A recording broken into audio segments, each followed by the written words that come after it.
Hello, everyone. Okay, so first off, let's start with a show of hands. How many of you have not watched the movie Gladiator? Not watched? Wow. Okay. That's a surprise, given that it's 25 years ago now. Come on.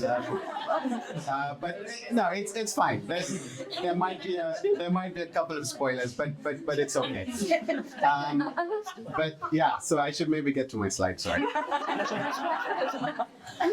So in case you haven't already guessed, I really like the movie Gladiator. And when the other day after I watched it for like the 25th time, I did what I normally do when I really like a movie. I spend a lot of time thinking about how to connect it to my work so I can talk about the film in professional setting. And yeah, so this is me talking about 3 lessons for L&D from Gladiator, and I had to distill this. I mean, 5 minutes is not a long time, but let's see how we go, right? The thing also I should say that this was a longer list. It was 8 things that I learned from Gladiator. We're not going to get through all 8, but we will get through at least 5. Maybe if you've seen it, then we can talk in length about some of these things a bit later. And if you raised your hands earlier, then we really need to talk. But yeah, so I'm gonna start with mastery, right? So one of the first things that's interesting about Gladiator is how Maximus has to learn to be a gladiator. So this might come as a surprise, but he was obviously an experienced soldier. He was a military general. He'd never been a gladiator before. He was put into this sort of scenario, and he suddenly had to learn how to be. Now, he was a general, so he wasn't an entry-level gladiator, right? But let's be honest. If they released the lions as soon as he entered the arena, the movie would have been shorter than this talk, right? So what we see happening is that the drama slowly starts to build, right? So the stakes gradually get higher as we're watching. Now, this is great from a cinematic perspective because you are drawn into the story and you're like, okay, this is good, you're invested. But it also makes sense from a learning perspective, right? Just over a year ago, when my son turned 6, we threw him a little birthday party at home. We had some of his friends over.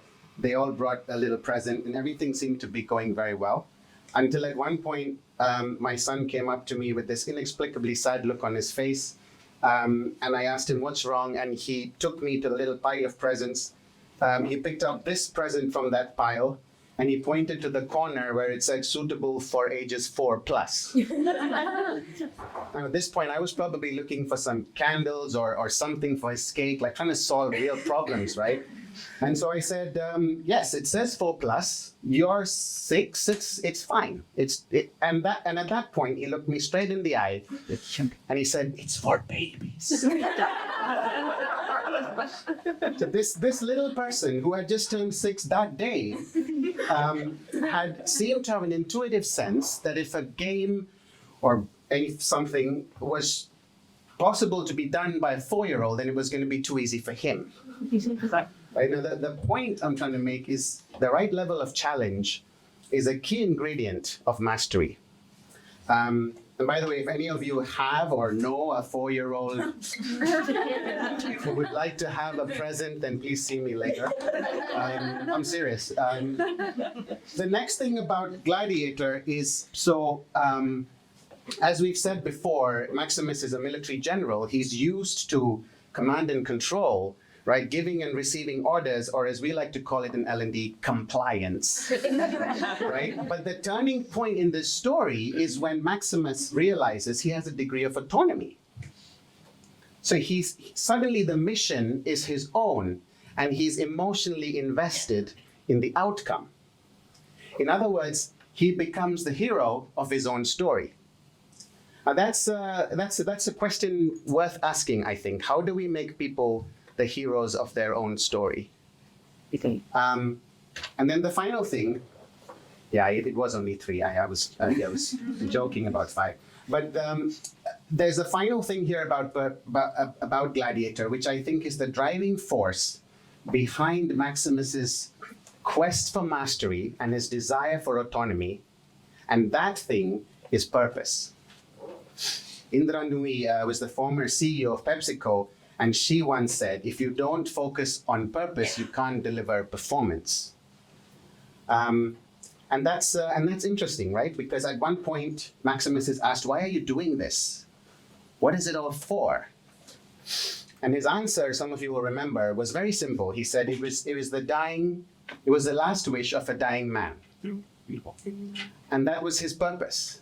And once he'd identified that, he was willing to go to the greatest of lengths to realize it.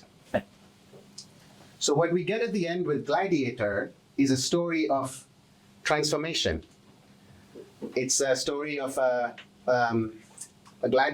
soldier who became a slave who became a gladiator, and a gladiator who became more powerful than the emperor of Rome. But that journey was full of ups and downs. He only got there with the right interventions at the right time. He got there because of community, and he got there because of mastery, autonomy, and purpose. And I think so the overarching single question I'm obliged to leave you all with is maybe that.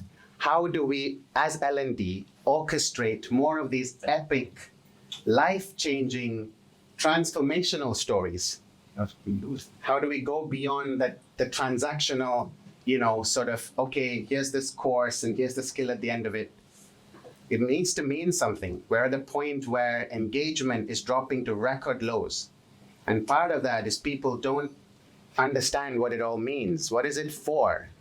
Right? What's the point of me investing all this time in something when I'm likely to be laid off in 6 months anyway? Right? So I think we have a responsibility, and I think we have an opportunity to help people build, epic life, changing stories like Gladiator. And I think with that, I've reached the end of my talk. I do appreciate you all listening. I thank you for your time. There was a dream that was L&D. We believed it once. It's time to believe it again.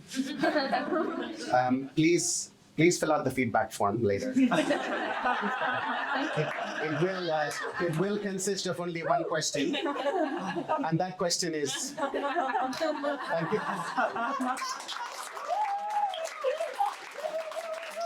Thank you.